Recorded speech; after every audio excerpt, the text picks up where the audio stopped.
Hello there. Today,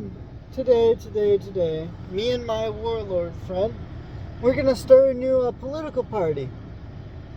Now, a political party here in the United States. Now, you might be thinking to yourself, what are you talking about? We can't get too political, can we? No. We can. I like politics. We all know we do. We gotta stop lying to ourselves. Anyway, that's besides the point. Wow, I just went on a big tangent. That's great. Um, you know, if you think about it, I'm kind of getting tired of Democrats and Republicans, aren't you? For the last 150, 160 years, or the crap they've been running this place. This place has been ran to the ground, right? Can we all admit that the infrastructure has gotten slower ever since I've moved to this state? And other states have probably done the same thing. Haven't you noticed that regardless of what party you vote in, nothing gets done? So, here's what I advocate for. I call it the Deferred Deferred Ownership Party. Now, what does it mean to have deferred ownership over your life? So, Deferred Ownership Party, it basically means that you buy into the system. And as you buy into the system, you gain more and more control. Over time, you start taking over institutions, colleges, hospitals, things like that. You start controlling things in the background. You make shady backroom deals. That's what I mean by deferred ownership party. So honestly, it is a great system that we have created here, at least on this YouTube channel of mine, right? And how do I plan to achieve this system, this deferred ownership party, mind you, or deferred ownership commonwealth, as we will formally call it? Well, here's what we do. We replace our Social Security system. We will phase it out. People that have our Social Security will not lose their benefits. We will phase it out. People that have not received their Social Security, if they've done the 10 years, they get their Social Security. If they did under 10 years with the 40 credits, they will actually get a mix between Social Security, a little bit of Social Security, and our new deferred ownership system. And anybody before working age will also get the deferred ownership system. Now, with this deferred ownership system, a part of it will be invested in index funds. Now, with index funds, normally you elect a director on your behalf to appoint all the directors of all the different companies in the index fund. However, in my system, we do mandatory pass-through voting in our retirement system, or mandatory retirement system here in the United States. Instead of Social Security, we use our pass-through voting system through our index funds to control corporate profits and corporations to our will. And yeah, it's still quote-unquote fake democracy, but at least it's more democratic than any freaking thing the socialists have come up with. Anytime the socialists come out, oh, well, this spend more taxpayer money. It totally won't destroy society. No, this is actually true democracy. More true democracy than any socialist I've ever seen in my life. Yeah, it's still for profit, but at least it's for everyone. It's owned by the people at this point. It's legitimate. Now, this might create an adverse incentive where public companies might decide to do voter shares, where they might do sunrise laws, or non-sunrise laws, I should say. We will create sunrise laws here in the United States, so one share is one vote. Or whatever dollar amount is your vote, basically. Because I've noticed even in Berkshire Hathaway, their shares, right? You might have a share that's worth, 2,000 times what the other share is, but it's 6 times more the voting power, dollar by dollar amount. And it just doesn't seem fair to me. So we will have it, for every dollar you contribute is the voice you get. We will make it in our mandatory system, in my new party. Now, the sunrise laws, we will talk about that. So if you found a company and you make it public, you're allowed to keep your voting shares to have the most power. However, after you die, the hierarchy of those sunrise shares no longer, the voting shares that are more powerful than all the other voting shares, every non-voting share turns into a voting share after you die.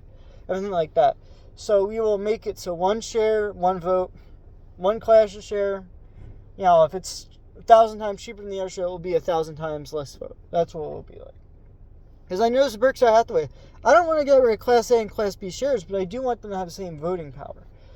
And it creates a weird hierarchy where Class A shares for the amount of dollars you get for Class B shares, you have the amount of shares, you get 6 times less vote. And that's kind of crazy to me. So, obviously, with my new system, we would get rid of that after the founder dies or after the influential person dies. Like, Warren Buffett did not create Berkshire Hathaway, but he did make the class distinction between the shares. I think that's a bit weird. If you're going to make a class system in my new system, we're going to grandfather everybody else in. But once those founders of the class system dies out, like especially Warren Buffett, then we will switch over dollar amount to vote.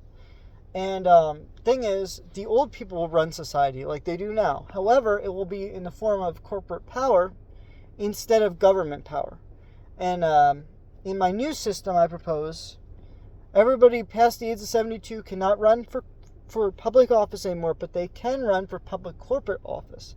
Meaning a corporation like, Amazon, freaking whatever. Corporations can have people above 72. However, government cannot. And we will ingrain that in law somehow. We will make a separation between powers between the young people that run government in war and peacetime and old people that run corporations.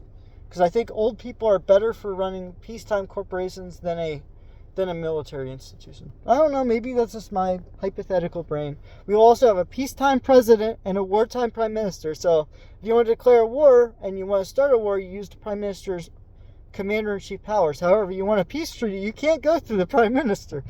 This is such a stupid idea, but I've noticed I wanted to separate peace powers and war powers between two different people. Probably be chaotic, but peace, if you're an enemy combatant country, and you want peacetime, you gotta go through the peacetime president. You have to beg for life. Don't let the prime minister kill me. Anyway, this is such a stupid idea. But anyway, this is what my party's gonna advocate for. I want, instead of 3 classes of senators, I want 4, meaning every 2 years we cycle out 1 senator each for like the states, I think. So there'll be 200 senators instead of 100 senators. And I want the state borders to be based on, this is going to basically override the entire U.S. Constitution if my party ever comes to us. The U.S. states will no longer have consent over their own borders. It will be done by a geographic survey, because I feel like the lines are a bit arbitrary. They are based on history, some of them, especially on the East Coast. Though Delaware counties definitely have history. They were Delaware counties long before they were state. But you think about some of the states just don't make any sense geographically. And so I would do states based on watershed, because the demographics of a state, we have open borders.